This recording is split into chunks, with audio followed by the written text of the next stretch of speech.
आदरणीय मंच को नमन। सभी उपस्थित जनों को नमस्कार। आदरणीय मुदफ्फर सिद्दीकी जी, आपको भी धन्यवाद।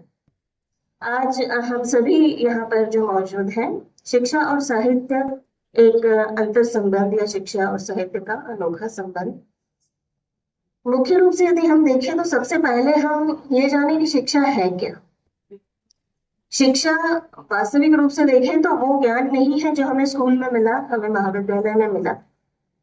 ये मुख्य रूप से हमारी सोचने की क्षमता है, हमारी समझने की दृष्टि है और दुनिया को देखने का प्रत्येक का तरीका है। जब हम कहते हैं कोई व्यक्ति शिक्षित है, तब हमने कभी भी उसकी डिग्री नहीं देखी होती, हमने उसका व्यवहार देखा होता है। शिक्षा ही हमें वो बीज बोती है जो हमारे व्यवहार को परिलक्षित करता है।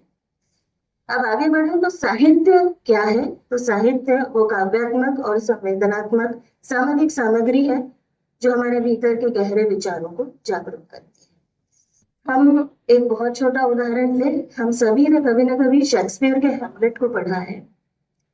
इस नाटक को पढ़ने से हमें मानव मनोविज्ञान, नैतिक निर्णय और जीवन के जटिल पहलू समझने को मिलते हैं। यहाँ साहित्य शिक्षा का रूप बनता है जो हमारी सोचने की क्षमता को भी विकसित करता है। अब हम ये देखें कि पहले शिक्षा आती है या पहले साहित्य आता है। वास्तव में देखा जाए तो दोनों एक दूसरे के बिना अधूरे हैं। किसी समाज में यदि साहित्य नहीं होता तो शिक्षा केवल किताबों तक सीमित रह जाती। प्लेटो की भी बात करें तो साहित्य हमें जीवन के असली मायने सिखाता है। साहित्य हमें केवल ज्ञान नहीं देता, यह हमें संवेदनशीलता, सामाजिक जिम्मेदारी और मानवीयता भी सिखाता है। अब हम अंतरराष्ट्रीय दृष्टिकोण में देखें तो फ्रांसीसी दार्शनिक और लेखक जीन पॉल सार्त्र, उन्होंने कहा था कि शिक्षा और साहित्य एक दूसरे के बिना अधूरे हैं और शिक्षा से हमारा बौद्धिक क्षितिज खुलता है, जबकि साहित्य हमारे संवेदनात्मक और भावनात्मक क्षितिज का विस्तार करता है। आज हम सभी देखते हैं हमारे बीच में साइंटिफिक लिटरेचर भी होता है, उसे हम क्या कहेंगे। साइंटिफिक लिटरेचर शिक्षा और साहित्य दोनों के अंतर संबंध का सबसे बेहतरीन उदाहरण है, जहाँ शिक्षा भी है और साहित्य भी है। जैसे अल्बर्ट आइंस्टीन ने कहा था, साहित्य और कला ने ही मुझे अपने काम को करने के लिए प्रेरित किया, जो काम वैज्ञानिकता से या उनके शोध से संबंधित था। इसलिए किसी वैज्ञानिक दिमाग के लिए तकनीकी जानकारी होना भी उतना ही जरूरी है जितना साहित्य। क्या आपने कभी सोचा है कि जो छोटे बच्चे होते हैं, जो कि हम लघु कथा संबंधी कार्यक्रम से जुड़े हुए हैं, हमने देखा है छोटे बच्चों के पाठ्यक्रमों में अक्सर बहुत छोटी छोटी कथाएं होती हैं। यदि हम माने कि वो लघु कथा का एक स्वरूप है, वो इसलिए है क्योंकि शुरुआत से ही लघु कथा समाज की गहरी समस्याओं को बहुत छोटे और सरल आकार में हमारे सामने लेकर आती। इसके अलावा यदि हम शिक्षा साहित्य के अंतर्गत के कुछ उदाहरण देखें तो हमारे भारतीय साहित्य में रामायण और महाभारत जैसे महाकाव्य भी आते हैं। जीवन के उद्देश्य, नैतिकता, धर्म और सामाजिक दायित्व के बारे में ये भी एक प्रकार का सनातन साहित्य ही है जो हमें जीवन जीने की एक दिशा देता है। और अंतरराष्ट्रीय संदर्भ में हम देखें तो मध्यम वर्गीय परिवारों में शिक्षा के प्रसार के बावजूद साहित्य के माध्यम से कई देशों ने समाज के निचले वर्गों तक शिक्षा को पहुंचाया। जैसे यदि हम मैक्सिको की बात करें तो साहित्य के माध्यम से वहां पर शिक्षा की अलग जगह है। विभिन्न अंतरराष्ट्रीय शोधों ने सिद्ध किया है कि शिक्षा और साहित्य के बीच बहुत गहरा संबंध है। वर्ल्ड लिटरेरी फाउंडेशन ने शोध में पाया कि शिक्षा के साथ जब साहित्य को समावेशित किया जाता है तो विद्यार्थियों की सामाजिक समझ और सामूहिक विकास में नाटकीय रूप से वृद्धि होती है। यूनेस्को ने अपने अध्ययन में बताया कि जब बच्चों में साहित्य पढ़ने की प्रवृत्ति होती है या घर में साहित्यिक माहौल होता है, तब वे युवा होकर ज्यादा समर्पित, ज्यादा विचारशील और सामाजिक रूप से जागरूक बनते हैं। ऐसे समाज में अपराध का प्रतिशत कम पाया जाता है। यदि हम आज का एक विचार करें, चूंकि देखिए एक बहुत सीधा सटीक उदाहरण हम देखें, हम शिक्षा और साहित्य की बात कर रहे हैं लेकिन हमारे सभागार में उपस्थिति संतोषजनक नहीं है। क्यों नहीं है? ये एक विचारणीय प्रश्न है कि हम साहित्य की बात करते हैं, शिक्षा की भी बात करते हैं, लेकिन जितनी लोकप्रिय अभियांत्रिकी या इंजीनियरिंग की शिक्षा है या चिकित्सा या डॉक्टरी की शिक्षा है, क्या उतनी ही लोकप्रिय साहित्य की शिक्षा है?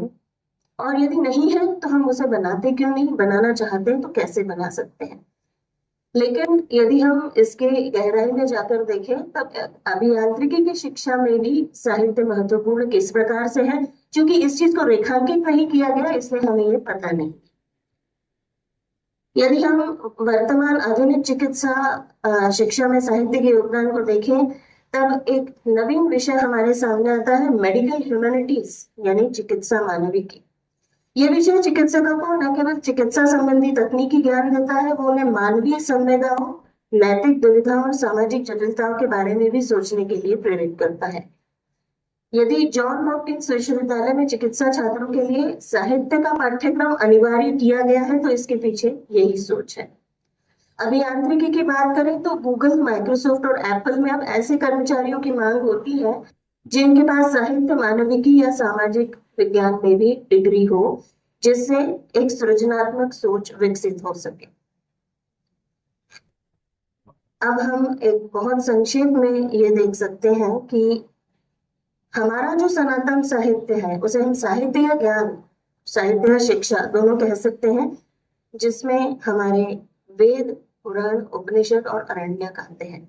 बहुत संक्षेप में हम बात कर सकते हैं, ऋग्वेद का जो प्रसिद्ध मंत्र है ओम तत्सत, ये हमें बताता है कि सत्य ही सर्वोच्च है।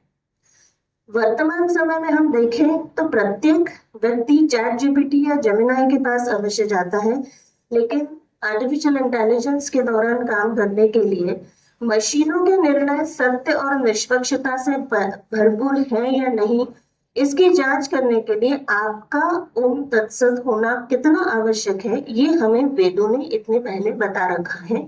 ये हमें पता नहीं होगा तो हम आभासी बुद्धिमत्ता के साथ न्याय नहीं कर पाएंगे। वर्तमान समय में बहुत सारे ऐसे उदाहरण हम देख सकते हैं, जैसे यदि पुराणों की बात करें तो हमें ऐतिहासिक कथाएं बताई गई है, नैतिक और धार्मिक आदर्शों को प्रदर्शित किया गया, और हम वही बात प्रत्येक स्थान पर कहते हैं कि हमारा नैतिक पतन हो रहा है, तो हमें वहां देखने की आवश्यकता है। चांडोल उपनिषद में तत्त्वमसि कहा गया है, अर्थात तुम वही हो। ये सूत्र बताता है आत्मा और ब्रह्म के बीच कोई भेद नहीं है। और यदि यहाँ हम शिक्षा और साहित्य की बात करें तो यहाँ भी इन दोनों में अंतर संबंध है, यहाँ भी इन दोनों में कोई भेद नहीं है। ये शिक्षा हमें बताती है कि आध्यात्मिक जागरूकता ही जीवन का उद्देश्य और जीवन में आत्मज्ञान और सभी से एकात्मता का भाव होना चाहिए। यदि अरण्यकों की बात करें तब प्रकृति के साथ मिलकर जीवन जीना ही वास्तविक जीवन है। ये शिक्षा हमें अरण्यकों से मिलती है। और यदि हम आर्टिफिशियल इंटेलिजेंस के साथ प्राकृतिक संतुलन, पर्यावरणीय जागरूकता का समावेश करना चाहें तो सबसे ज्यादा जरूरी है संसाधनों का संरक्षण और वातावरणीय जिम्मेदारी की शिक्षा देकर सतत विकास की दिशा देना। आधुनिक तकनीक और आभासी बुद्धिमत्ता के युग में जब हम एआई या मशीन लर्निंग और ऑटोमेशन के बारे में बात करते हैं तब एक प्रश्न उठता है कि क्या आने वाले समय में हम अस्तित्वहीन हो जाएंगे? क्या एआई ही सब कुछ लिख लेगा? क्या चैट जीपीटी ही सारे शोध पत्र बना देगा? लेकिन यदि हम लघु कथा और आर्टिफिशियल इंटेलिजेंस को देखें तब छोटे स्वरूपों में एआई हमारी मदद कर सकता है, हमें विषयों की सूची दे सकता है। एआई राइटर और चैट जीपीटी जैसे प्लेटफॉर्म है जो साहित्य के कुछ हिस्सों को उत्पन्न कर भी रहे हैं, लेकिन मशीनों में गहरी मानवीयता नहीं हो सकती। कोई भी एआई प्रेमचंद या मुक्तिबोध तो नहीं हो सकता। एआई और कला की यदि हम बात करें तो इसमें एक संतुलन चाहिए। सृजनात्मकता में अंतर है कि एआई की तकनीक का उपयोग आर्टिफिशियल कला बनाने में हो सकता है, लेकिन मानवीय संवेदनाओं से जोड़ने के लिए जीवंत मानव का होना आवश्यक है। साहित्य के माध्यम से संवेदनात्मक बुद्धिमत्ता की यदि हम बात करें तब सृजनात्मकता और मानसिकता, इनके बीच संतुलन होना आवश्यक है। यदि हम आर्टिफिशियल इंटेलिजेंस, मशीन लर्निंग, इन सभी के साथ में अपने साहित्यिक अस्तित्व को बचाकर रखना चाहते हैं तब हमें जाना वही होगा जहां से हमारी शुरुआत हुई थी। यदि हम अपने आप को बेहतर बनाए, किसी और की कॉपी ना करें, तब आर्टिफिशियल इंटेलिजेंस जो मनुष्य ने ही बनाया हुआ है वो आपकी शिक्षा का भी प्रमुख आधार हो सकता है। उसके द्वारा निर्मित जो साहित्य होगा वो भी आपको एक उचित आधार दे सकता है। मुझे आशा है कि जितने भी व्यक्ति यहाँ पर वापस पधार रहे हैं उन्हें एक बार फिर शिक्षा और साहित्य के अंतर संबंध को लेकर कुछ महत्वपूर्ण बातें फिर से सुनने को मिलेंगी। मेरा विषय यही समाप्त हुआ। धन्यवाद।